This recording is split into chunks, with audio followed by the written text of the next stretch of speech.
Welcome to Books and Bangers. I'm Chris Cernell, aka Oh Hush, 2 times Grammy-losing songwriter, music producer, and accidental book club founder. Every month we pick a book and I write an original song inspired by it because therapy is kind of expensive. And this month, the book basically wrote the song for me. The book is called Hot Wax. Part rock tour catastrophe, part road trip reckoning, packed with live show scenes that feel like you're breathing secondhand smoke and stage lights. And the author, she's done it all. Actor, bookseller, academic, music writer. She holds a master's in Shakespeare and a PhD in English Lit. She lived out of her car while researching this book, and she has better vintage band tees than anyone here and probably all of us combined. She also wrote the international bestseller, If We Were Villains. I think I got an autographed copy of this one. And the USA Today hit Graveyard Shift. And now she's back with a novel that's so visceral, so emotionally detonated, it made me want to punch my old bandmates in the face and then give them a big hug. Please welcome the brilliant, boundary-blurring, literary arsonist, ML Rio. Hello. Very nice to meet everyone. And I have to say, literary arsonist is maybe one of the better things I've been called, so I'll have to add that to my CV. I'm glad that one worked. So normally we start by asking everyone to rate the book out loud so that the author can be publicly shamed. But tonight we're going to spare you the trauma. I was ready. I was ready for the out loud rating portion. You're ready for that? Yeah, bring it on. So here's how we'll roll. I'll start with my questions, and then when Em gets tired of me talking about 70s rock bands, I'll open it up to a Q&A. If you've got questions along the way, drop them in the chat. I'll pull a few as we go. Sounds good? Cool? Let's dive in. Okay, so let's rewind. Before the guitars, before the road trips, before Hot Wax, when did the writing bug bite you, and when did you kind of finally think, maybe I can do this thing? Oh, man. I actually have to give like a little bit of a shout out and a lot of credit to public media, because my first real experience with like writing something of my own, I was a very, very busy reader from a very young age. But when I was in first grade, Reading Rainbow used to do this thing called the Young Writers and Illustrators Contest, which I participated in. And I won for my grade that year. And like Rita Rue came to my school and gave me a t-shirt. And I think that was like the light bulb moment of going, oh, I could write books. I could write books. That's a job that people do, which sounded like a made up thing. But once that bug kind of bit me when I was, all of 6 years old, it never really went away. That was always plan A. But I was jaded enough, even at the young age of like 6 or 7 or 8, to know that that was a very long shot as lifetime pipe dreams go. So I always had a lot of other irons in the fire, but I did get that bug early. And I started writing my first, we'll call it a novel. I don't know if it would hold up to scrutiny this many years later, but I wrote my first novel when I was like 12. And it took me 2 years, and I did finish the thing and mercifully realized it was hot garbage. Because at that point, my ambition had kind of outstripped my taste and my ability at that age. And then I wrote 4 or 5 novels that will live in a drawer forever, because I think that's part of the process of learning to write, before I had a book that I really felt like was maybe worth a reader's time, and that was If We Were Villains. And I was 22 years old. I was a senior in college, and that was the first book that I'd written that really felt like this might be worth showing to someone, because the other like 4 or 5 books that I'd written, I was I was a good enough reader to know that those books were a mess. And then by the time I had Villains, which was the first experience I had really writing about something that I knew intimately, because I had been a Shakespeare actor for almost 10 years at that point, it just flowed in a way that nothing else had. And I wrote the first draft of that book in something like 90 days. And I went, this feels like a good sign that this is moving in the right direction. Wow. Actually, it's interesting. So you wrote that one in 90 days. One of the things I wanted to think about is there was a long lag between Villains and Graveyard and now Hot Wax. Did those books take 10 years to write, or 8 years or whatever? Or was there just a lot of things in between those? It's a little bit of both. And I should specify that like writing the first draft, I mean just the first draft, like pen to paper. I don't mean like the whole outlining, like discovery phase that comes before that, because I'm a very thorough outliner and a very thorough researcher, which is maybe my like academic training coming through. But I actually wrote the first version of Hot Wax way back in 2016. It had a different title, different characters, took place in a different year. Like the core concept was the same. This kind of like road trip concert tour idea.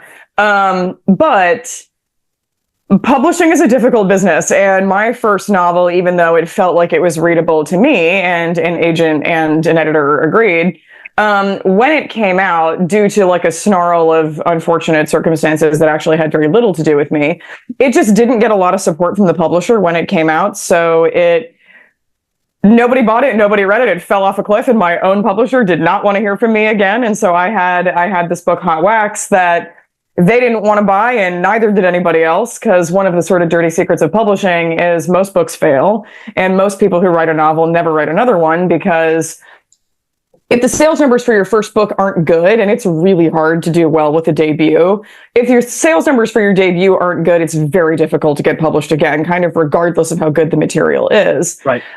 So that was exactly what happened. Was we had a lot of editors saying to us, "Oh, I like it, but the numbers just aren't there. I like it, but the numbers just aren't there." So I had this kind of heartbreaking experience at, the ripe old age of 25, of thinking that my first book, that was going to be the start of my career, was maybe actually going to kind of be the end of my career, because that was what it was looking like. So at that point, I kind of had to accept that it wasn't going to happen after Hot Wax, or the early version of it, had died on sub something like 4 times.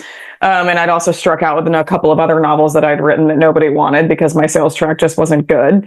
At that point, I kind of went, okay, like, I tried, it's not going to happen. And I pivoted back to academia, because getting a PhD seemed like a good idea at the time. Spoiler alert, it was not. But that's what I was doing when Villains made this really unlikely comeback from the backlist. And suddenly the whole industry kind of changed its tune, and everybody was going, where is the next novel? Right. And that was a bit of a double-edged sword, because suddenly Villains was selling, and it was successful by sort of any metric. But that meant that when it was time to go out and sell my next book, everybody kind of went, but can it be more like Villains? Can it be more of a mystery? Can it be more of this like dark academia thing, which didn't exist when I was writing the book? Right. And Hot Wax is such a different novel that I was very reluctant to kind of try and make it fit into a box that it didn't belong in.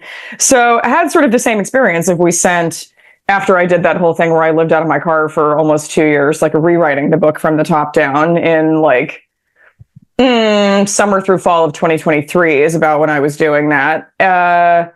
We had the same kind of thing happen, where we took it out on sub with a bunch of editors who all said, yeah, I like it, but can it just be more like Villains? Can it just be more like Villains? And nobody wanted it. And I had this terrible weekend where I was going, oh, have I just like shot myself in the foot with this second chance that most writers never get, by stubbornly sort of sticking to my guns about what this book is and should be. But, as much as many authors never publish a second book, at the same time, the flip side of that is it only takes one person to say yes to something. And we did finally find an editor who was willing to take a chance on this. And I think part of that had to do with Tim, who's my editor, was in a punk band in the 80s with his brothers. And so he sort of knew where I was coming from with this, and he really latched onto that part of it. So yeah, it was kind of a Cinderella story for us at the end of the day.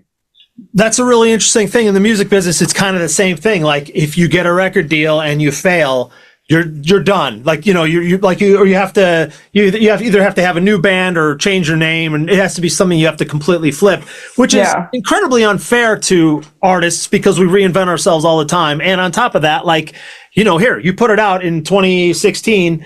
It didn't do the numbers at first. It's the same book today that's now sold, I don't know, a lot of copies. So like, what? Like, so everybody didn't like it, but then when everybody likes it, then it's like, oh, M's the best. We love her. We want her back. And it's like, I'm the same person. I've had the same books. And that's just our frustration. I'm sure you share the frustration with the industry as well, but it's ridiculous that that's how it goes. One of the cool things, though, I do like is when older things find a life later on, people discover whatever happens. So I kind of love that happened. You talked about it a little bit, but what's your writing process like? Are you a 2,000 words a day butt in the chair, whiteboards, outlines, method writer, like you became Suzanne or Gil or Skelly, or I don't even know. Speak to that.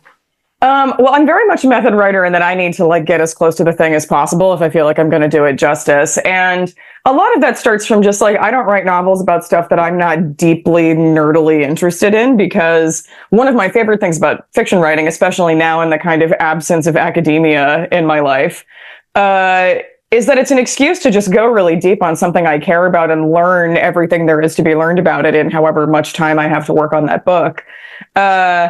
So I always start from a place of research, and as boots on the ground, hands-on as I can get with it, the better. So Hot Wax came very much out of my own experience as a sort of demented record collector and showgoer, and someone who worked as a rock critic for many years and spent a lot of time. I've lived most of my life backstage in one way or another, like as an actor and also as a music writer in the kind of like later chapters of my life. But also, you know, this runs really deep for me. My dad was not a rock star, which is probably very fortunate considering what goes down in this book. But he was a concert bouncer in Los Angeles in the late 70s and early 80s. So I grew up on all my dad's stories of kind of like live music and how sort of the kind of like raw magnetism that a really killer live rock show has. So I got bit by that bug early too. And Hot Wax kind of grew out of those like myriad experiences all stacked up on top of each other. But in order to, you know, I always want to write books that feel like you can kind of climb inside them and live there for a while. And with Villains, that's all about the place and the kind of reality of this conservatory program, which was also based on my experience as an actor. Hot Wax was challenging, though, because every chapter takes place in a different city, at a different town, at a different point in time. So that kind of research, the only right way to do it was for me to sell my house and all my stuff and go live out of a two-door 2012 Honda with a dog with cancer and a broken leg for 2 years. Just because there's so much about that kind of road life, and I've been an avid road tripper my whole life. There's so much about the experience of actually living on the road that is, you can't glamorize it because it's just dirty and grimy and gritty, and down to the conversations that you overhear in some kind of like crappy sports bar that's the only thing open at 2 a.m. in the middle of nowhere. And I think that texture of the book was really what kind of made it come alive and made it feel really real. And that was the only way to do that. So my writing process is always a mixture of a research process that I've honed over years and years in writing, and also just kind of letting the book itself, because all of my books are so different, kind of suggest to me what they need, both in terms of how I'm approaching the writing process and how I'm approaching the research process. So Villains very much mimics the structure of a Shakespearean tragedy, which is part of the reason I was able to sit down and write that in like 3 months. It was very like Act 1, Act 2, Act 3, Act 4, Act 5. Like I know how this needs to unfold. Hot Wax, I did not write that in order. I wrote that completely out of order and completely chaotically, just based on, did I see a really killer live show tonight, and do I feel like I can sit down and write one of those concert scenes? Have I just spent a couple of days kicking around in the desert where all of that kind of all those latter chapters take place, and is that something I feel like I can write about right now? Or just like, did I just have lunch at a diner in the middle of nowhere and now I feel capable of writing one of those diner scenes? So right. It was this really kind of lovely process, and working on Hot Wax in the like latter couple of years, that was the first time that writing has been my only job. So I was able to kind of do it in this more capacious, suggestible kind of a way. So I am a person who writes every day, but when I say writes, I mean that in a very holistic kind of approach. So when I say I write every day, that might mean I did a bunch of reading today that is relevant to whatever project I'm working on, not necessarily like I'm sitting down at the keyboard or at the notebook. So I think if you take a holistic view of it, I am doing some kind of intensive writing like all day, every day. But it might not look like that to an outsider. A lot of the work I did on Hot Wax was just like me lying on the floor with the dog with my headphones on, listening to the same guitar like 47 times in a row to try and like nail that on paper. But yeah, you know, this is art life, is it's really, really, really weird. I love all that. It sort of felt like a combination of like my family trips from Chicago to Florida, where I'd sit in the back with my headphones on the whole time and we'd stop in the middle of nowhere. And then my touring days as a band. And it was like, you know, like from the book, I could smell the tour van sweat and the ashtrays in the diners and the bad decisions and all that. And so as I'm reading, I'm highlighting everything. It's very lyrical and very vivid and descriptive. Like a couple examples, like time telescoped on stage, stretched and shrank with the music, moved like molasses one moment, like an avalanche the next. Gil was the principal songwriter, but Skelly's instrumentals had become so instrumental that his opinions couldn't be discounted. Another favorite, the French fries lounged like sunbathers slathered in oil in a red and white paper tray. Like, I was like, I love that stuff. I mean, some people, it might be too, I live for that because I just felt like I was in it all book long. And like, at first I was highlighting them thinking like, oh, that's a great one. But after like 50 highlights in the first 75 pages, I'm like, I need to stop because this is your writing style. So my question is that level of like lyricism and sensory immersion, is that something you're intentional about, or is that just how your brain spits things out? Both and, I think. The lyricism in this particular book was very deliberate, and there are lots of little, in much the same way that the text in Villains is just like saturated with Shakespeare. This book too is just sort of saturated with music and lyrics, even and it's like baked into the level of the prose. Like at one point there's, I'm wearing my Joy Division t-shirt, so I'll use this as an example. Suzanne says at one point, despite the unknown pleasures she knew by heart by now, she's referring to the name of an album, but it's all lowercase because it's also just kind of like part of her thought process. Because in my experience, and there's lots of this experience with time spent among really vivid record collectors and really intense music fans, that is how they talk to each other. It is kind of like a sort of pidgin English that is informed by all things musical. Right. It also just like in a book that is so indebted to music in so many ways, like I did want the prose to feel like it had a little bit of a cadence to it, more so than kind of your average novel. And maybe that's true of Villains as well, because it's so much invested with the poetry of Shakespeare. But for me, like the sensory description is really important, because one thing I notice, and this is part of my research process, is whenever I'm writing a book, I start by reading every other book in that genre I can get my hands on. So for Hot Wax, it was road trip novels and it was music novels. I have yet to come across one that's kind of both in the same way that Hot Wax is, which was partly what was so interesting to me about the project. But one thing I noticed about music novels that really kind of drove me crazy, because the reason I do this is looking at, okay, in this space that I'm moving into, because I never stay in the same genre for long, what's already been done, what's been done well, what's been done badly, what hasn't been done, and how am I going to kind of like worm in here and make this my own?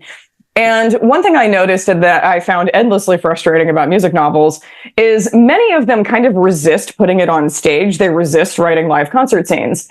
And I think there's a couple of reasons for that. One is it's just hard. It's really difficult to take something as kind of like vibrant and visceral and alive as rock and roll on stage and really make that jump off the page. But for years working as a rock critic, that was literally my job, was to take this kind of visceral experience and make it intelligible kind of emotionally and physically for a reader who might not necessarily know what a fuzzbox or a tritone is.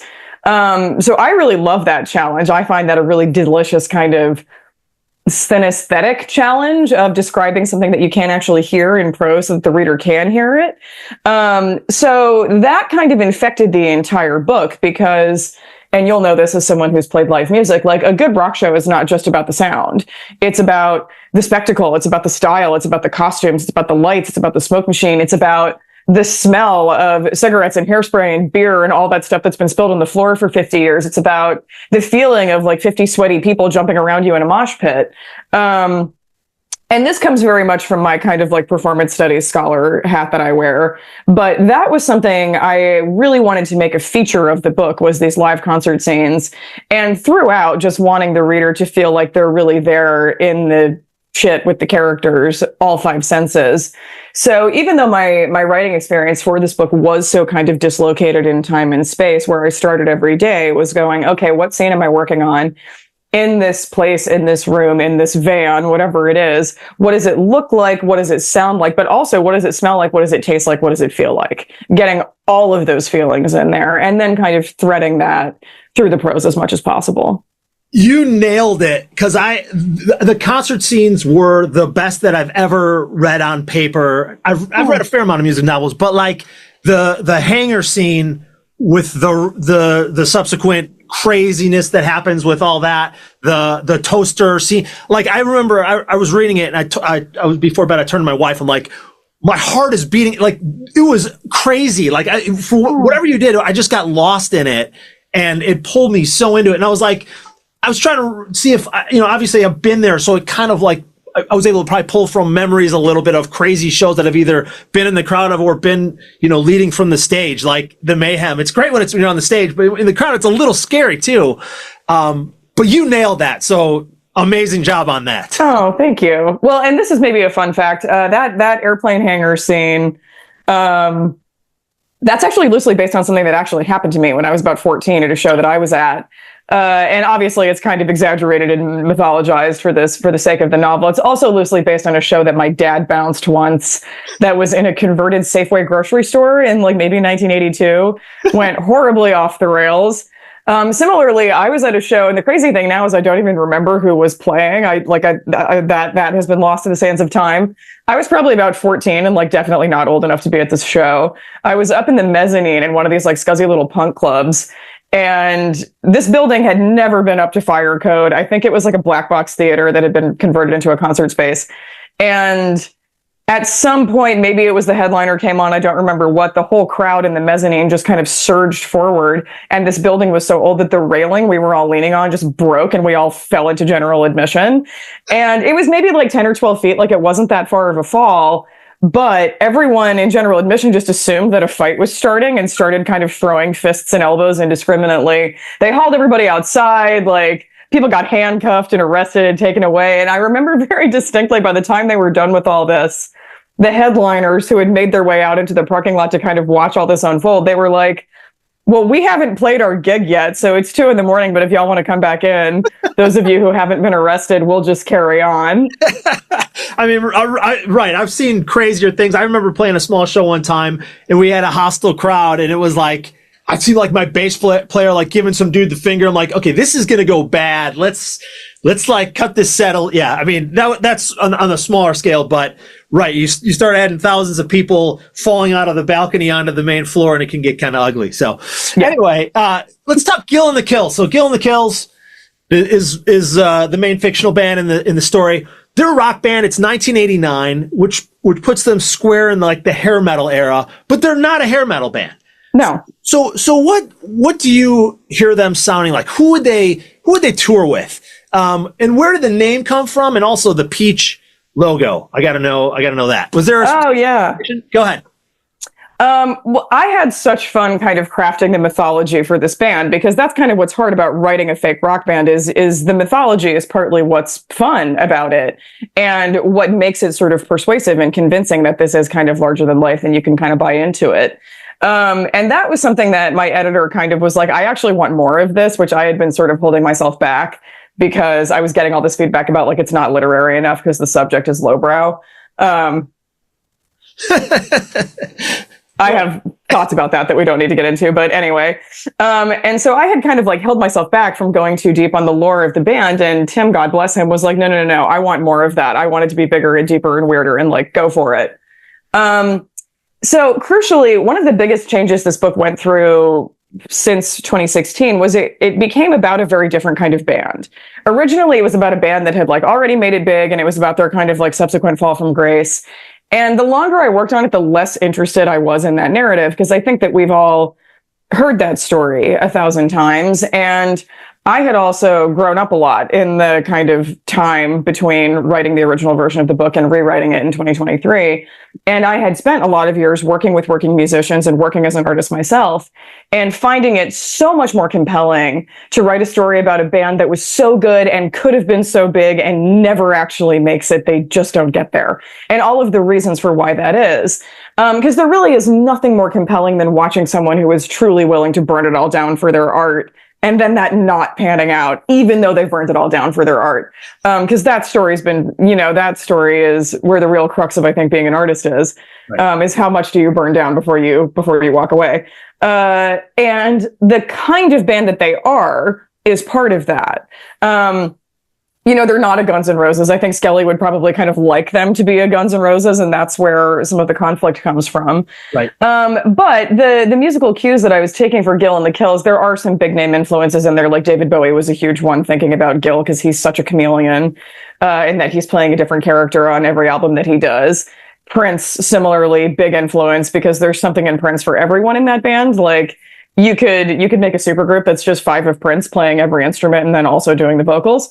But I was also really interested in bands like the Gun Club, who no one's ever heard of, or if they have heard of them, it's like really just kind of in passing. And the Gun Club, much like Gil and the Kills, it's really hard to pin down what genre they actually are, because there are so many genres kind of in the room with the Gun Club.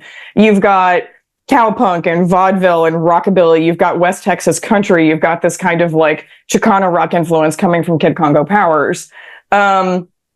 Dead Moon is another one I've mentioned a lot. Dead Moon was this kind of like lo-fi punk band out of Portland that no one has ever heard of, which is such a shame because they were phenomenal in their moment. And everything they did has this kind of like terrific DIY, like lo-fi quality, but the songs are so undeniably good that it absolutely does not matter that there isn't more polish on it.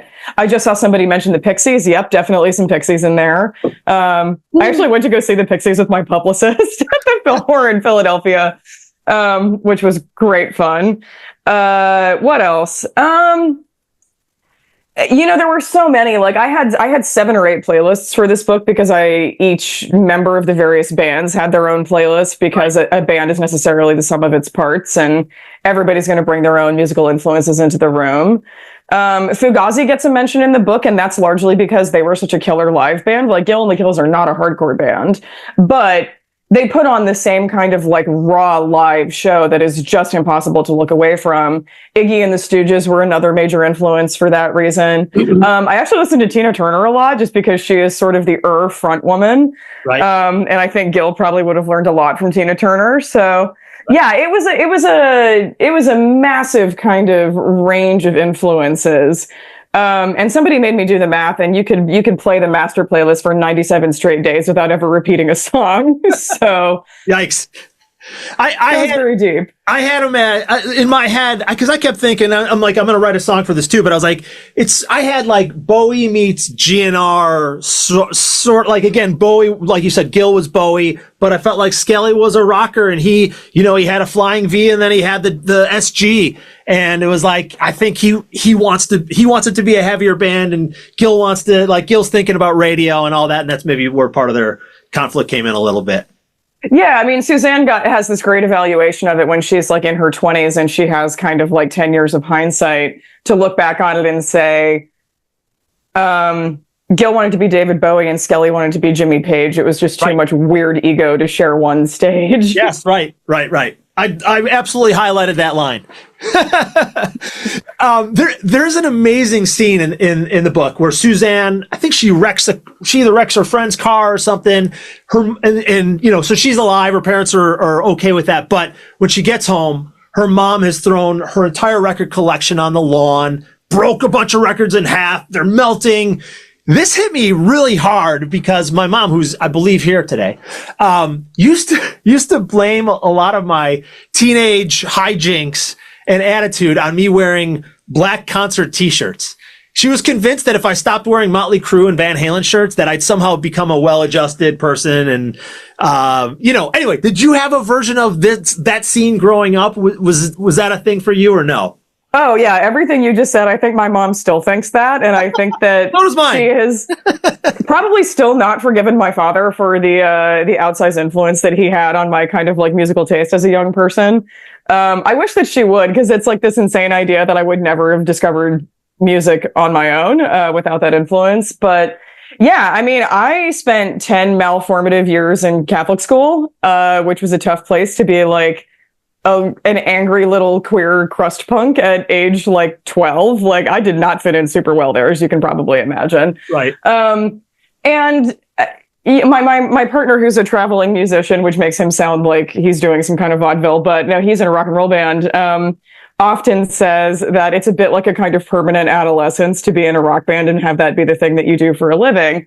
And I think that's a little bit true of being a writer as well. The joke that my dad has sometimes made, I was many, many degrees ago, I was an English and theater double major with a minor in creative writing. And my dad succinctly put this to our family once. Yes, she's majoring in bullshit and pretending with a minor in making stuff up. And I was like, you are not wrong. But joke's on you years later, because guess who makes things up for a living? And you know what? It's pretty great.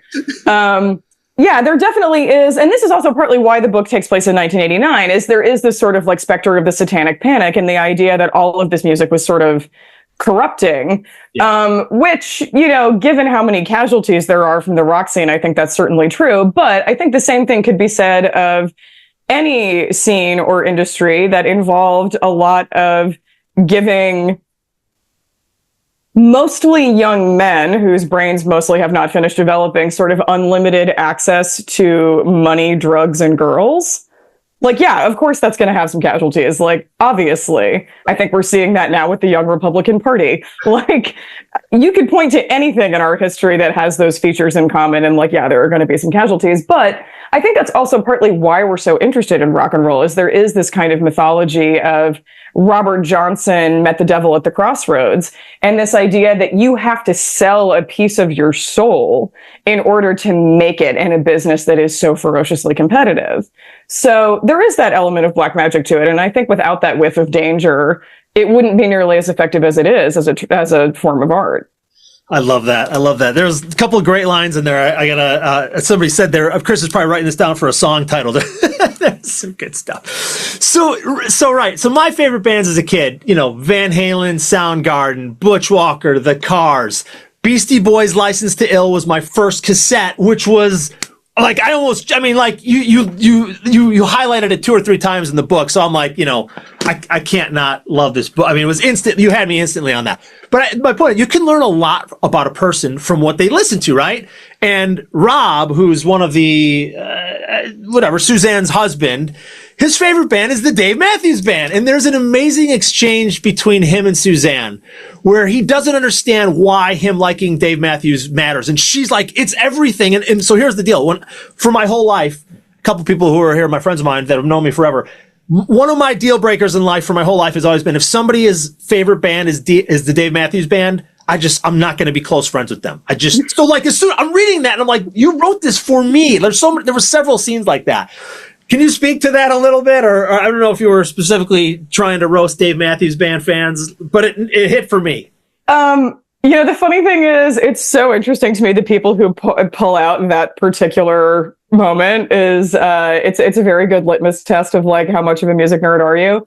And it was one of the things that my editor was like, this is my favorite joke in the entire book. You are not allowed to cut this, like, no matter what happens. And my own personal opinions aside, I think what that moment is signaling is a certain kind of like shorthand that you get among really, really serious like music aficionados, where Dave Matthews Band is like anathema in the same way that there's all these jokes about Fish and jam bands and like what Fish people are like. At the same time, like, I have definitely heard my record collector friends be like, I bet his favorite band is Dave Matthews, as just like a sort of subtle dig at someone.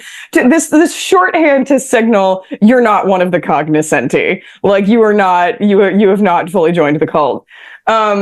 And the reason for that is like Dave Matthews is just thoroughly inoffensive music. It has kind of become shorthand for this kind of like milquetoast soft rock that appeals to a lot of people who definitely don't know who Dead Moon is.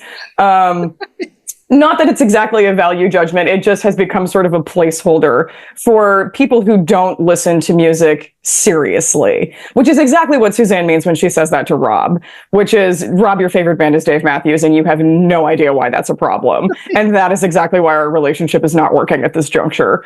So yeah, and that is sort of a little bit of an Easter egg for the like real serious like record nerds in the room.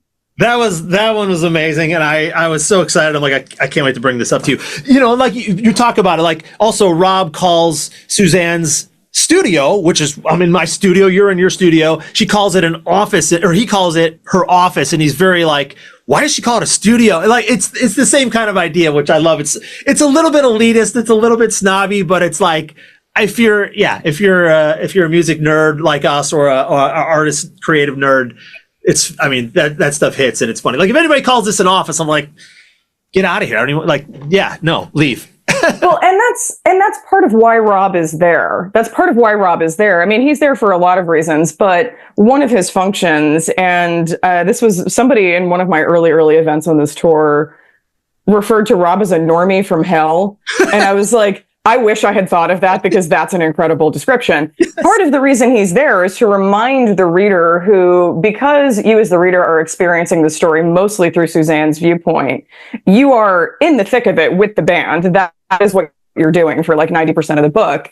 Rob is there to remind you that even though that's where you're living as the reader and where Suzanne is living as the narrator, main character, not really the narrator, it's still a fringe subculture. Right. Rob, those people who probably did grow up with the satanic panic and probably bought into it a little bit. Rob is there to remind you that what they are doing is fringe and can be dangerous, like when they end up getting to Nebraska. So Rob is there as the normie from hell for a number of reasons, but that is one of them. The normie from hell, that's so good. Yeah, in the next edition of the book, you can add the little normie from hell line in there. I love it. That'll be a bonus chapter. Perfect. So every month I write a song inspired by the book, and we saw the lyric video for Blondie at the beginning of this one, which is kind of my glammy, like glam swagger indie rock. Anyway, I was thinking, Blondie's the name of the car if you haven't read the book, who's kind of a character and where all this stuff goes down in the book. So my question is, does a song review for a book hit different than a 5-star review on Goodreads?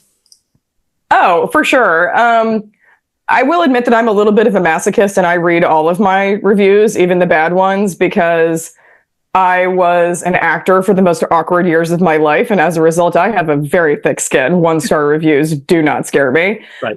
So I read all the reviews, but I've never had a musical review before, and I think that's delightful. I think we should do more reviews set to music. I mean, listen, and I was expecting the full-length EP for the book. So when you're ready, I'm ready, or I know people, we'll make it so. So one of the core themes in the book for me was something me and my friend Scott, who I think's here, we call it negative nostalgia. And there's a line that really wrecked me. It says, through no fault of their own, some songs were psychically contaminated and they couldn't be cured. And to me, it's that negative nostalgia that you can't outrun, like something that's tied to a song. And like, even music I've made, there's some things I can't even physically listen to because it's tied to something. The music's good and it's interesting. Doug in the book is always like, no, it's about the music, like separate it. And in fact, maybe that's one of the core themes of like Suzanne's journey, but it's hard to like go back and do that. So anyway, Suzanne's trying to run away from the bad. Doug's saying, no, separate them. Listen to the music for what it is. Was that one of the themes? Like, that hit me as a huge theme. Was that one of the themes you were consciously building towards?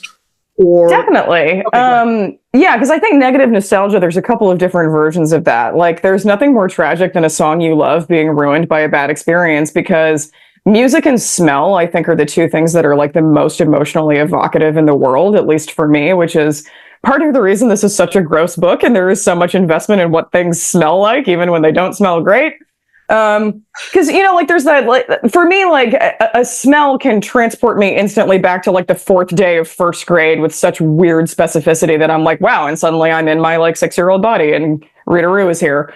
And music is similar, especially because I tend to listen to music in this deeply neurotic way, where when I discover an album or a song or an artist that I'm really in love with, I get super obsessed with it and just listen to it obsessively until I'm like, wow, that is burnt into my subconscious acetate now, and I could not get that out of my head if I wanted to.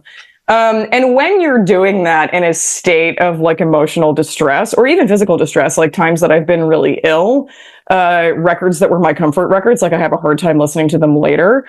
Yeah, and part of this is a function of the fact that I am diagnosed OCD, OCPD, so obsession is just how I experience the world.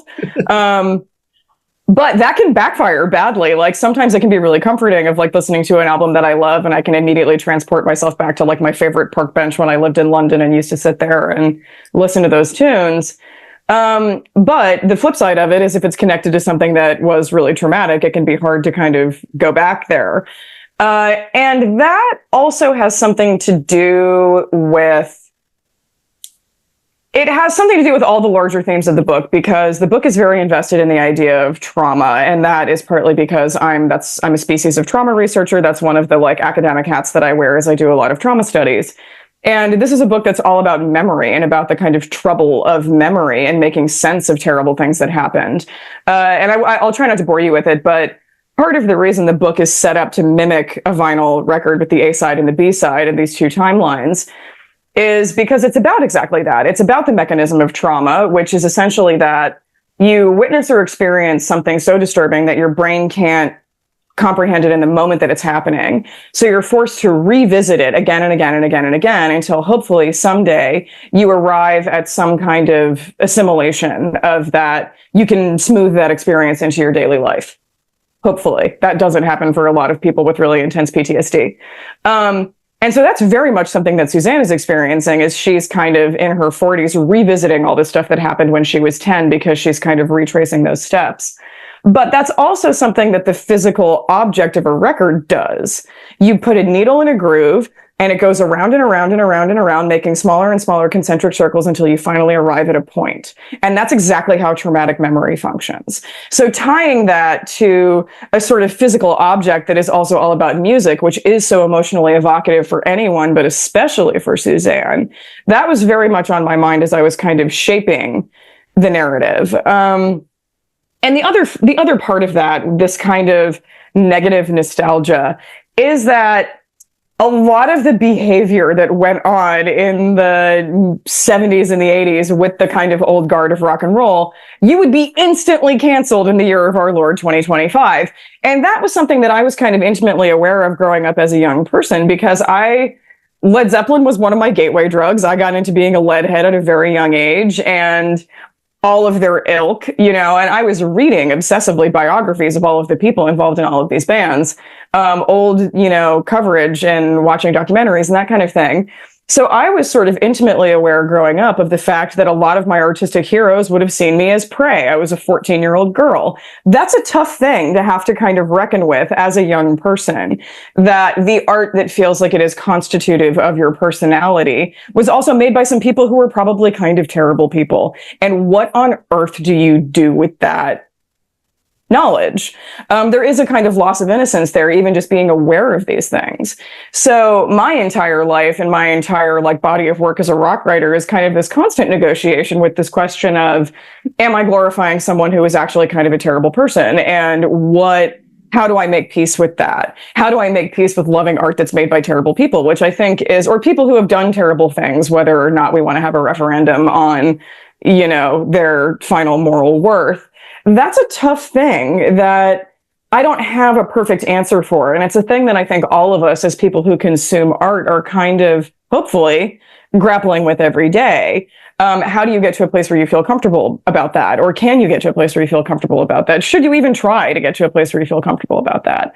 So questions of trauma and negative nostalgia are very much kind of at the core of this book. And this was another thing that I noticed when I was looking for gaps in the field in novels about music.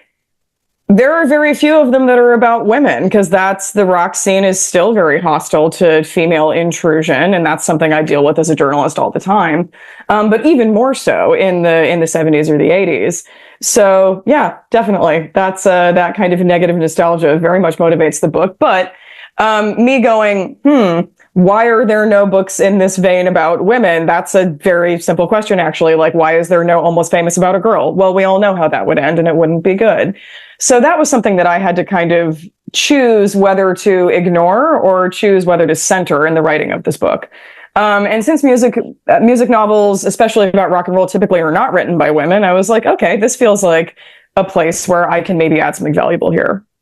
Love that. Love that. You did have Vince, who ironically is named Vince, but she's a girl, which actually, now that after hearing you riff on that, it's hey, we're in a patriarchal, type rock thing, very, masculine. So having a singer named Vince, and especially before the internet back then, you don't necessarily know if she's a girl, and I don't know what she sounds like, but maybe she kind of sings like Axl Rose or something like that. Right. So maybe, that's interesting. That's just hitting me now, but, yeah, I don't know. You want to speak to Vince real quick? Yeah, well, this is a little bit of a spoiler alert, because you actually don't find out that Vince is female until you actually see her on stage. And up until that point in the book, which, sorry, it's already out there now. My bad. I've actually been warning people about that, and I forgot to do that this time. But that was very deliberate, that you actually don't find out that she's a woman until 3/4 of the way through the book when you actually meet her in person. And up until then, you've only ever heard her referred to as Vince, which has led a lot of people to assume that she's male, because that's kind of what you would do. And the same thing, interestingly, happens to me all the time. Like, because my pen name is gender neutral, and this is not why my pen name is gender neutral. That's a whole separate story about show business. But because my pen name is gender neutral, often I'll be going back and forth with people who I'm going to interview or going to like meet backstage to do some coverage. And they're just assuming based on my initials that I'm a man. And then I show up and they find out I'm not. And there's this whole vibe shift that happens when I walk backstage, and they're like, and whose girlfriend are you? And I'm like, not yours, and not anybody else's here either. So yeah, that was something that very much became part of the fabric of the world. And Vince, as a character, like, I'm very aware that many people are not going to like Vince because she's not super likable, but I would posit that Vince is kind of in a position where it's very difficult for her to be likable. Yeah. It's very difficult for her to be likable and continue to be effective at what she does. Yeah. So I think Vince is very much a product of her environment, but she's also smart about it and how she chooses to engage with that role playing. I thought maybe you were just making fun of Vince Neil, Motley Crue, but maybe not. Dude looks like a lady. Their names are Nikki and Vince, and that right. But that kind of flipped around deliberately. Yes, I did have some fun with that. Okay, I love that. There is a scene. We don't want to. I don't want to spoil it, but I think you wrote the way she with the microphone and the tape. Unbelievable scene again. Thank you. But we don't need to spoil that for anybody. I'm going to open it to questions in a second, but I could go forever. So if nobody's got questions, I'll keep going. But one other question I wanted: the title "Hot Wax" could mean a lot. It could mean a lot of things. It could be wax records. It could be wax crayons. It could be waxing a car. It could be Icarus's wings melting because they were made out of wax and they melted from flying too close to the sun. Is it any of those? Is it all those? Is it something else? Where did it come from? You know, I think it's like all of those things and others. Hot wax originally, and this is a great lesson for if there are any aspiring writers in the room about like why you never throw anything away. Hot wax was actually a working title that I had for a different project. That I had been kicking around when it looked like this project was like never going to happen. I was like, okay, well, I want to try and repurpose some of this research that I've done into vinyl in the music industry and just kind of like this place where I live. And so for a while, I was working on another book that was all about bootleggers, by which I mean not like, you know, Tennessee moonshine bootleggers, but like record bootleggers, because I have a very impressive collection of bootleg records. Not because I'm trying to support current bootlegging. These are all bootlegs that were made years and years and years ago. And the reason I have them is because it's the greatest way to hear the audience. Like, you don't go to a bootleg record for sound quality. You go because you can hear what's happening in the room. You can hear how the audience is interacting with the performer. Like, does this person have good stage IQ? Are they feeding off that energy? Like, what's that repartee? Like, all the stuff that gets scrubbed out of a live album that's been through a producer. Yeah. So Hot Wax was originally a title for Hot Wax, like drive it like it's stolen hot, like Hot Wax a hot car. That was originally where that title came from.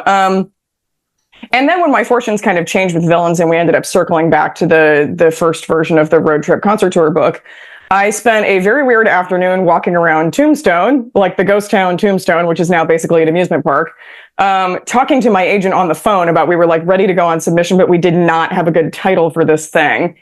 And I was like walking circles around while like a shootout was happening at the OK Corral behind me, like just trying to come up with something.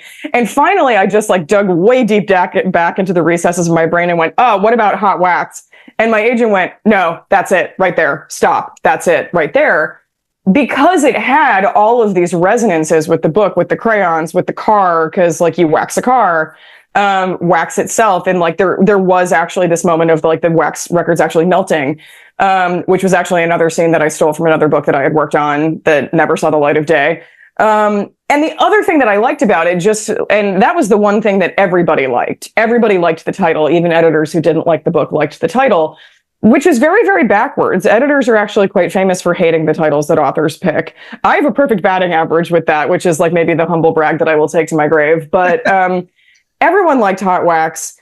Part of the reason I really liked it was so tonally different from my first two books, and especially Villains, which had this much more kind of lyrical title, which is borrowed from Shakespeare. Hot Wax was short and punchy. It was 2 short words that I went, let's make them really big on the cover because everybody loves this title. And that element of graphic design is so crucial to the book as well. Like we talked about the peach and then didn't go down that rabbit hole. But yeah, it's about the spectacle. It's about the style. When I was talking to my editor and we were talking about cover art, we wanted it to feel smart, sexy, and a little bit sinister. And this title was very much part of that. So Hot Wax, I really just kind of loved how multifaceted it was in terms of it had all these different resonances throughout the book that it became this really kind of like capacious container. I mean, I would vote this maybe cover of the year. I mean, this like I thought so. We loved it. I mean, like as a songwriter, I think titles are so important, and like just like the catchiness, the punchiness. Like so, even when I'm thinking about song titles, the two titles were either gonna be Blondie or Hot Wax. Like it was one of those two, and I'm like, the book's already called that, so let's do Blonde. But it's like 2 3-letter things. This is like this. Is it blood? Is it wax? The color. Is it lipstick? Could be that lipstick, too. Right. And the UK version's a little pinker with the record on it. I mean, you nailed this cover and the title. It's brilliant. I mean, I think you did. Oh, thank you. But if somebody doesn't like the book, they should still just buy it for the cover anyway. But I agree. I think the cover is fabulous. Yeah. I mean, I would like. I have a Red Rising poster on my wall, and I'm kind of like, everybody's got a Red Rising poster. I want a Hot Wax poster for my wall. Can we make this happen? Oh, well, you know what I could send you? Because I have a bunch of them in here. Give me 1 second. Let me roll over to the closet here. Talk amongst yourselves. I'll talk. Oh, no. Except I can't get this door open. Okay. Well, I'll have to show you another time. Okay, but, all good. if you saw... Did you see anywhere the graphic of the Don't Stop the Rock cover art with the skeleton hand holding the peach? Yes. So we did make concert tour posters. We made 100 of them that are signed and numbered. If you send me an address, I will mail you one. Okay, I'll do it. I feel like I should give it away to my community though. But either way, I feel I kind of need it for the wall. I can send you 2. I have extras. Perfect. We'll do a giveaway for the other one. Amazing. Okay, so I can keep going. Does anybody have questions for the amazing JK? What do you got? Hi, Emma. We already met actually in New York a little while ago. Wonderful. So hi again. So Hello. lovely to see you. Hopefully that doesn't spoil anything. That's one of the questions I meant to ask you. So you spoke a lot about like childhood traumas and like the psychology, like what like you put into your books, like the origins of like character stories and stuff like that. And so I was wondering, without spoiling too much, the book explores like childhood traumas and how it shapes like adult identity. What made you want to examine it through the lens of the rock music world, basically? Like why that support and not something else? Yeah, thanks so much. Yeah, I wish this were a deeper answer. Part of it has to do with the way that a record really just kind of lends itself to sort of a physical manifestation of that phenomenon. I'm always interested in form and structure. I am really interested in books where the form kind of mimics the content. And this struck me as a very key place to do that, especially for all the reasons we just talked about, with the kind of pain of confronting that maybe your artistic heroes were actually kind of villains in certain ways, which is a tension that I'm always curious about, hence the title of my first novel. But part of it too is just, this is a world that I love. This is a world that I love and I know really, really well. And a novel is an absolutely enormous undertaking. And if you don't write about something that you love deeply and are willing to kind of eat, sleep, and breathe for a number of years, like it's going to show in the quality of the final work. So at a top level, like a top line kind of level, it really just came from like my own love of the material in the same way that Suzanne loves it. At the same time, I actually really resisted having a child narrator for a long time because I really hate that trope. And I think there's nothing cringier than like middle-aged people trying to write text messages that were supposedly written by teenagers. And I was like, I really don't want to be that person.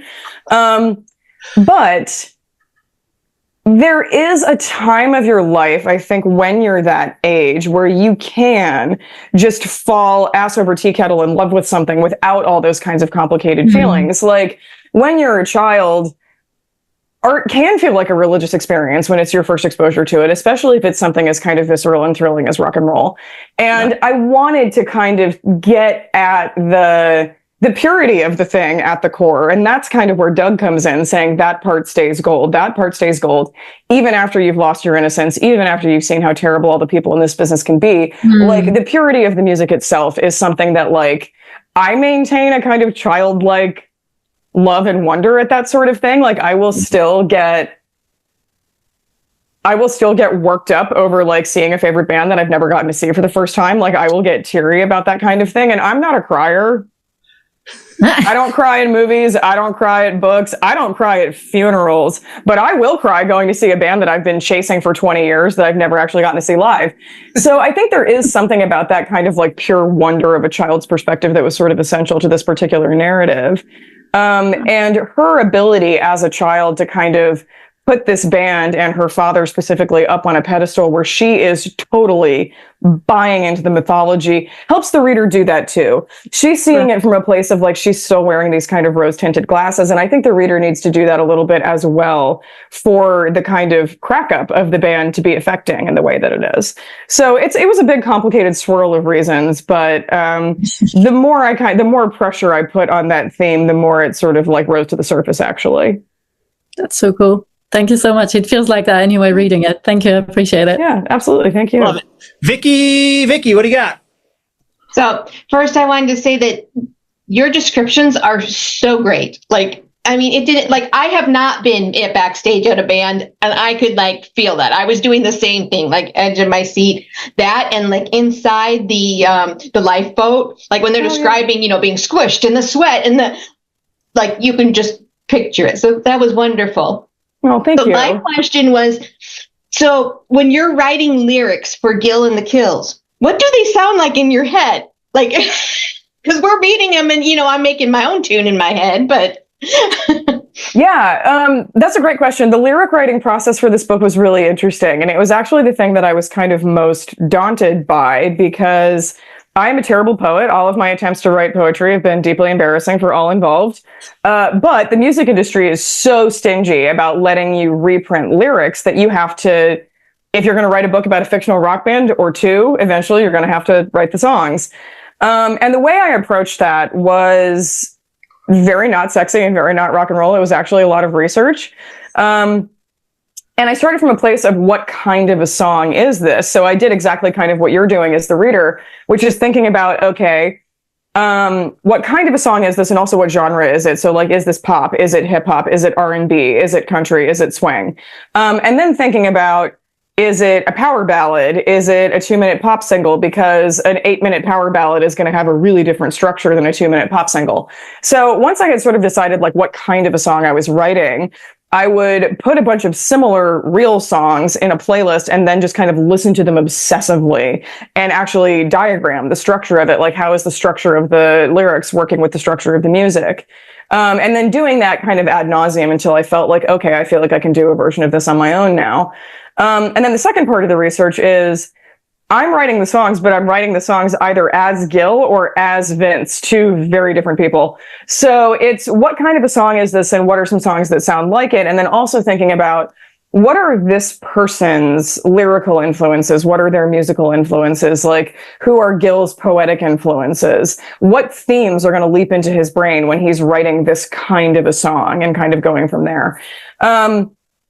I will say I did get better at this as time went on, and I got a little more comfortable kind of like in Gil's writing body and in Vince's. And toward the end of the process, there were some songs that kind of came out of nowhere and did have little tunes to go with them. Like, Minnie's Place was one. Minnie's Place, we were already in copy edits, and I emailed my editor to be like, can I add another chunk of lyrics? Because I really just think that Gil and the Kills should have a drinking song. So it felt like they should. Yes. Another one was Handful. Handful kind of came out of nowhere. That scene was sort of a late addition. I was like, ooh, I really want to give the reader sort of a sense of, like, the direction that this could be going in if things didn't end the way they do. So I had this moment of, like, oh, what would a Skelly and Vince song sound like instead of a Skelly and Gil song, or instead of a Vince and Nikki song? And that was where Handful came from. And that one did have a tune as well. I am sadly like Suzanne. I do not have a lot of raw talent for music. Like I can read music and I can play rudimentary like piano and guitar and recorder and a couple of other random things. But in order to like turn these into like fully fleshed songs of the whole band, I think I would need another like more talented songwriter involved. You got one right there. Yeah. Well, and I've got lots of songwriters in my life. So part of the reason we haven't done more of a dedicated playlist is I have been talking to some of the musicians in my orbit about possibly like turning this into a real thing down the line. That was like, even, I mean, whenever I see a song in a book, I always like, I remember when I was a little kid reading Wizard of Earthsea, Ursula K. Le Guin, there's like songs in the book. And I remember like at age 12 or 13 going, I need to write these songs. Like she's giving me the lyrics. All I need to do is add melody and music and it's right there. So like always when I'm reading your stuff, the two thoughts I had when I was reading your lyrics, I love the lyrics, but two thoughts I had were, one, less lyrics equals more money. So a little bit more repetition in the but two, one trick that we'll like, even what we'll do is like we'll have a melody and then we know what the phrasing is and you add lyrics to it. One trick for you would be like, just take a song you like. So it's Welcome to the Jungle, we like fun and games, right? So just match that exact phrasing and then you know that the phrasing is kind of got the meter of I don't know if you did that or not, but for Hot Wet too. I did a lot of that, but I also spend so much time with bands who do things in really unconventional song structure. Like I listen to a lot of The Doors actually, and I listen to a lot of The Doors live because a lot of The Doors live is, Robbie Krieger and Ray Manzarek just kind of like noodling around in the background while Jim Morrison is like doing a one-man exorcism on stage and you have no idea how long it's going to go on. Right. And I'm very, very interested in that kind of, and David Bowie did that kind of thing too, where you watch a David Bowie show and the band is just like mucking around for 20 minutes while he does a costume change and then comes back in a different verse than he was doing before. And because so much of the book was focused on the live show, I really wanted the songs to feel like things that needed to be performed. Cramps came up a lot as well, New York Dolls. And thinking a lot about kind of unconventional song structure, even Guns N' Roses are a great example, actually, because Guns N' Roses wrote a lot of like 7 or 8 minute songs that don't have like a verse and a chorus so much as they have movements. Right. Or something like Stairway to Heaven, which is ridiculously overplayed now, but in the moment of its heyday was an 8-minute song with no chorus and no conventional verses that somehow became like the biggest song in the world. So there's something to be said for sort of like breaking out of the boxes, but I did absolutely do that kind of like actually diagramming songs and trying to figure out like, could I fit these lyrics in here somewhere? I think you nailed it. So great job on that. We got time for maybe one more. Quinn, if you promise not to be mean, you can ask a question. You can be mean. I can take it. Okay. Go. I'll be nice this time. No, I did want to ask about Gil, about his Cuban heritage. What did that mean for you?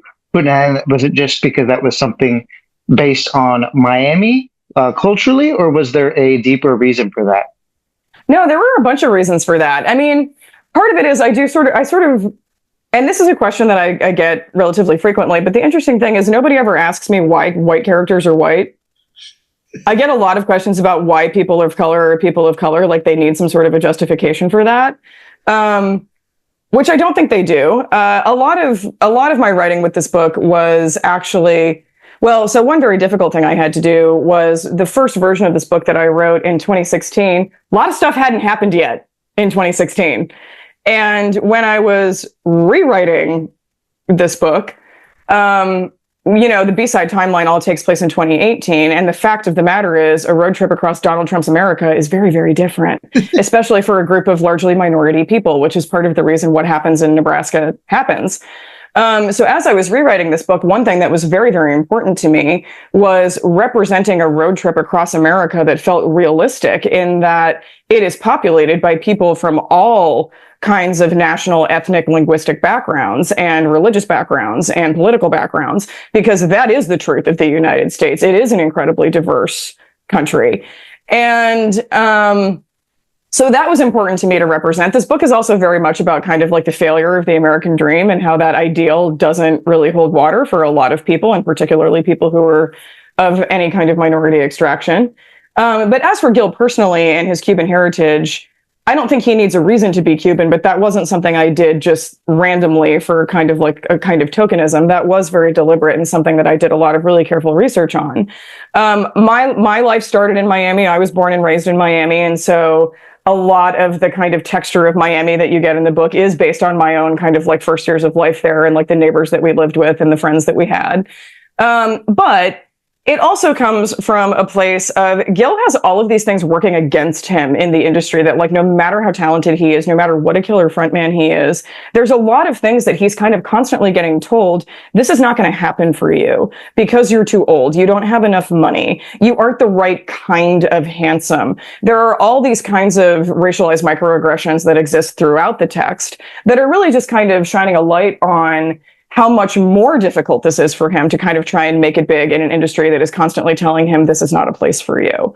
A lot of it also had to do with Suzanne feeling sort of permanently dislocated in the world. She is of mixed race heritage, but she has spent so much time alienated from her father's family, partly because of the kind of latent racism in her mother's family, that she's cut off from this entire part of herself. And is it any wonder that she can't figure out who she is or where she stands in the world? And that is a common experience for a lot of people in the United States who are kind of growing up being pulled in a bunch of kind of different cultural directions. That can also be really beautiful. And we see that, I think, with Phoebe's kind of blended family of two parents with kids from different marriages who are all kind of growing up together in this sort of like polyglot household. Part of it, too, goes back to that thing that we were talking about earlier with this idea of Robert Johnson met the devil at the crossroads. There is such a kind of pearl-clutching puritanism in the 1980s directed at rock and roll specifically. And for me, I mentioned that I grew up Catholic. As you can probably tell, I've swung very far away from that in later years. But the thing about being Catholic is there's no such thing as an ex-Catholic. You're a lapsed Catholic. You're only ever lapsed because you can never fully get out of the Catholic Church. And that was a very deep motivation for me for Gil's character as well. I think there is a lot of struggle for him in coming from a Catholic background that he loses access to based on when he comes to the States and leaves his parents behind and has to kind of try to find a way to assimilate and make himself, you know, someone who could conceivably be a rock star. And the kind of baggage that he's bringing along with that, some of it is religious, which is why that Nebraska scene is so key and why that song is called Papal Bullshit. And it is top to bottom blasphemy because that would not have played well, especially in the kind of explicitly queer context in which they put it on stage in the Midwest in 1989. So, yeah, there were 1,000 reasons that Gil's Cuban heritage is, I will say, important, not justified, if that makes sense.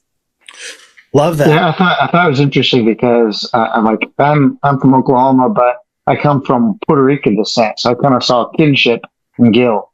Yeah.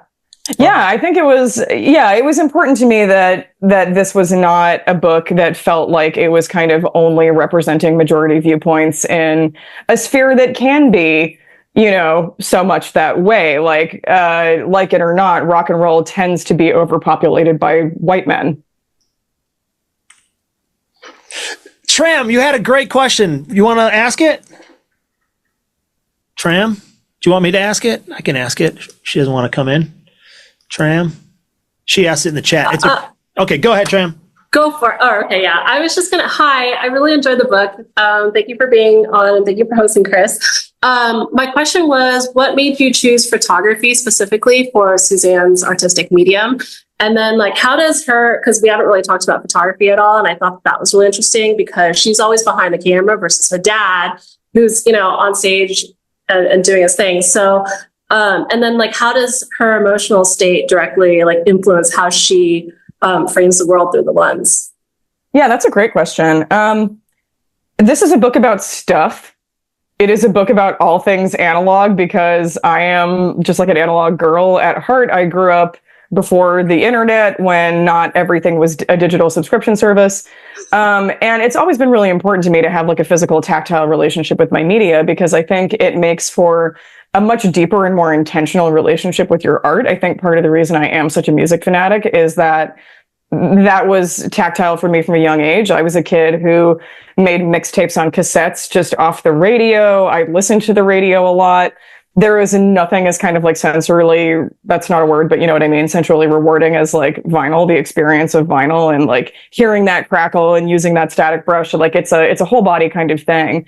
And photography, I think, is similar, but part of the reason I think Suzanne gravitates toward it naturally as a character and, you know, as a person, like, so as a character for me as the writer and as a person in the way that she exists as kind of a real person in the world of the story, is she's a very keen observer. And that's part of the reason she's kind of the lens through which we view the story. Is, as you mentioned, you know, Gil is always in front of the camera. He's in front of the stage lights.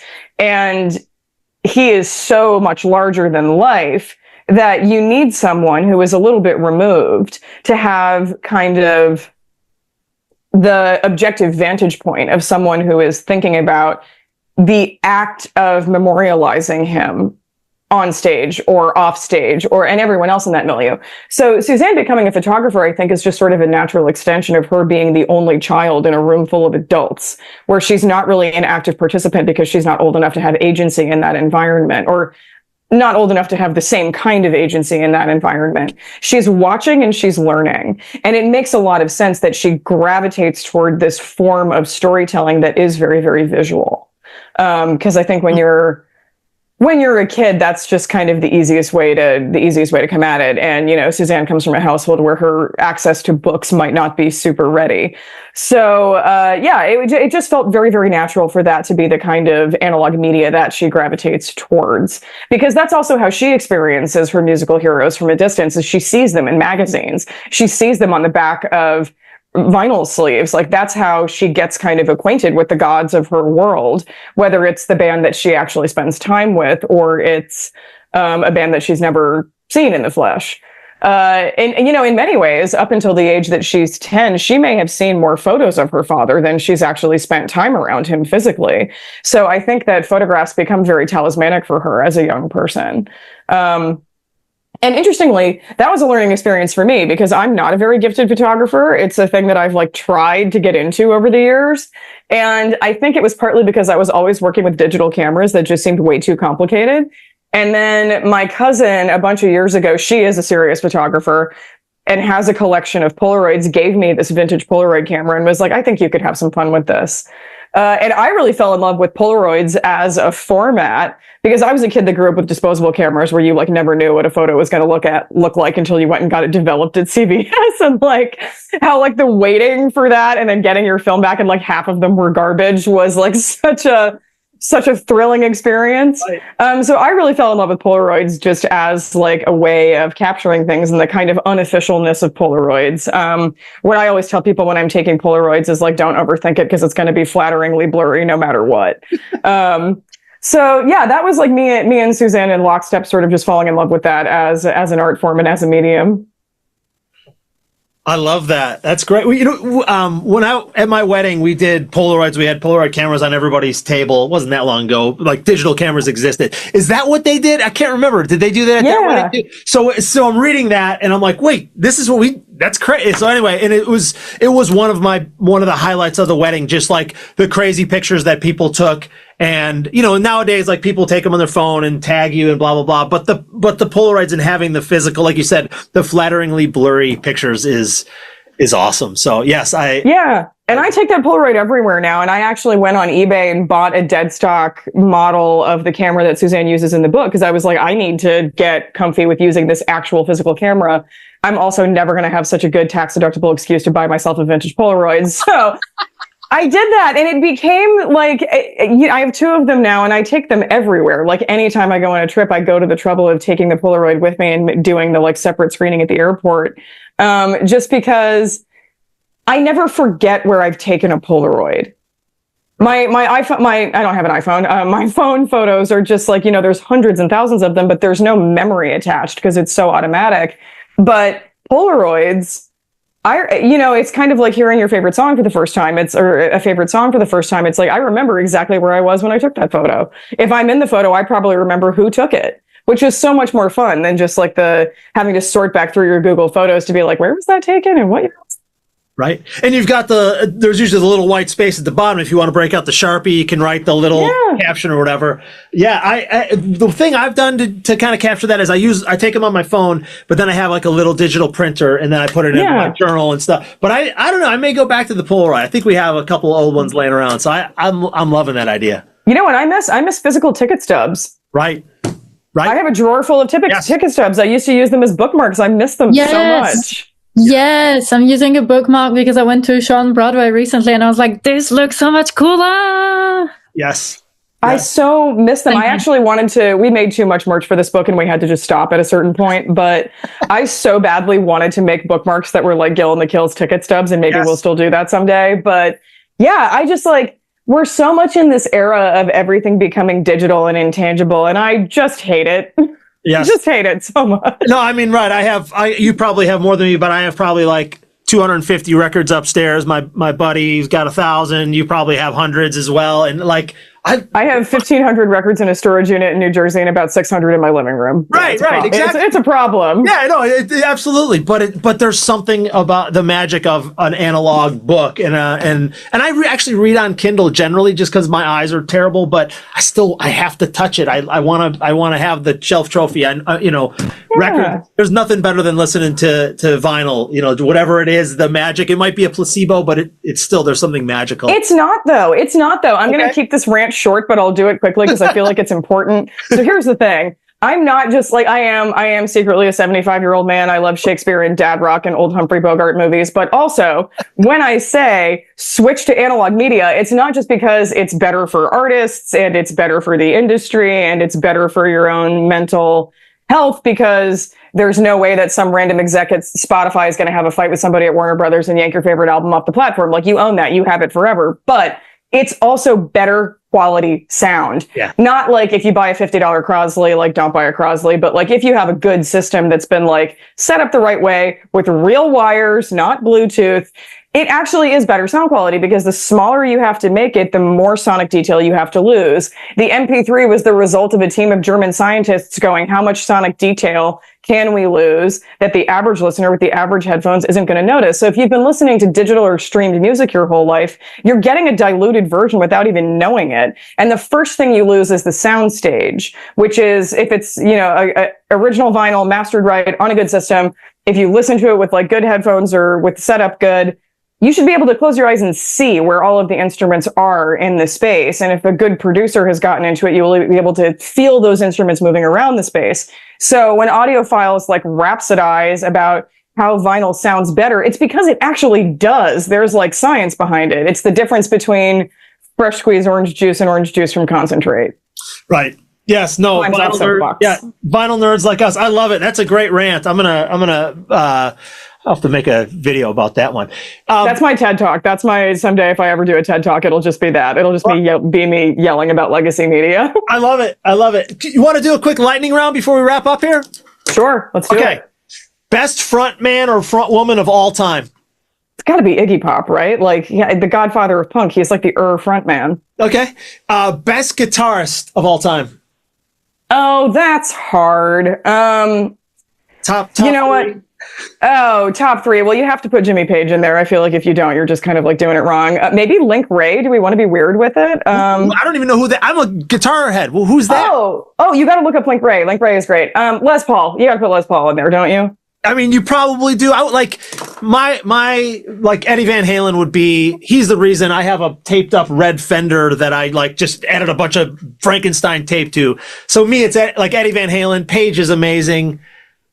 I don't know who You would get a different answer to this from me every day of the week. Right. I was also very much a Slash girly when I was young, right. So that's definitely in there. Right, one of the greatest of all time. Prince, I've already mentioned Prince. Yes. Okay. Best concert you've been to? Oh, I don't know if this is the best. This is kind of a downer, but it is also maybe the most memorable concert that I've been to. And because we've mentioned both Chris Cornell and Jimmy Page in this conversation, I'll go there. I went to go see Chris Cornell on what I did not know at the time was his last solo tour at Royal Albert Hall, which is a legendary venue in London. And he used to do a cover of Thank You, and he stopped partway through the show. And I was also very, very ill and went to this show by myself. I was I probably shouldn't go, but I'll regret it if I don't. And he said, I usually cover Thank You here, but I've been told that Jimmy Page is actually here tonight, and I want to make sure that that's like okay. So they put a spotlight on him, and of course, Pagey is like in the box right above me. So I just got to witness this like very nice moment of Page saying, "No, I would love to hear you play it. I've heard a recorded version of you doing it, but I would really love to hear it live." And just like this beautiful moment of these two artists that I really, really admire, kind of having this very nice, intimate moment in this legendary venue in front of a crowd. So yeah, and that's stuck with me for a long time for reasons that are probably obvious. I'm getting the chills. That had to be unbelievable. That's amazing. Yeah. Wow. Yeah, it was really special. It was really special. If you had to get in the car tomorrow and drive across country again, what album is on repeat and what book is riding shotgun? Oh man, this particular week, let's see. I've gone very much back into my like winter comfort zone, which is just a lot of Tom Waits. Okay.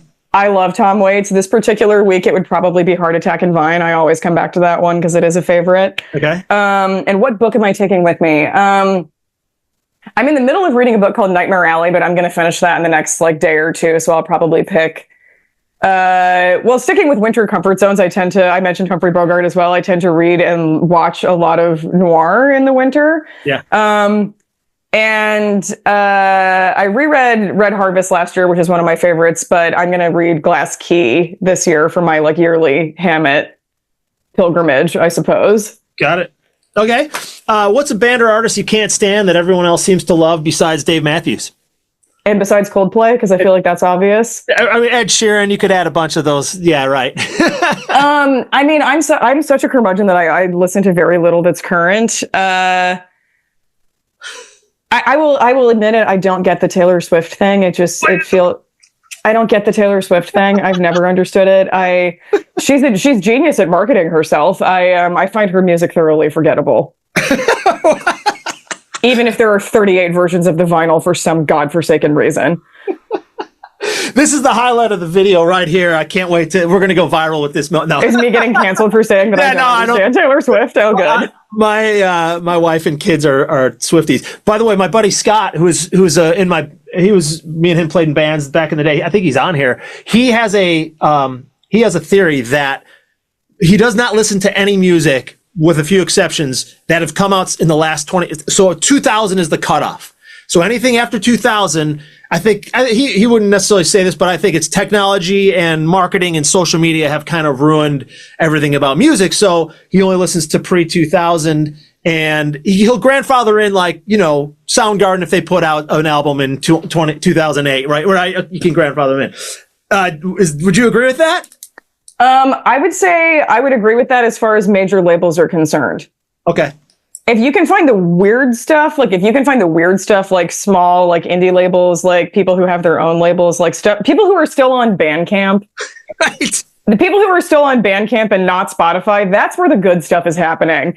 Or maybe both. I don't know. Like, I feel like if you take one thing away from me today, it's legacy media is going to save us, maybe, but also go see artists before they're as big as Taylor Swift. Go find out what's happening at like your local bar that has like a local 4-piece punk band of like 17-year-olds playing.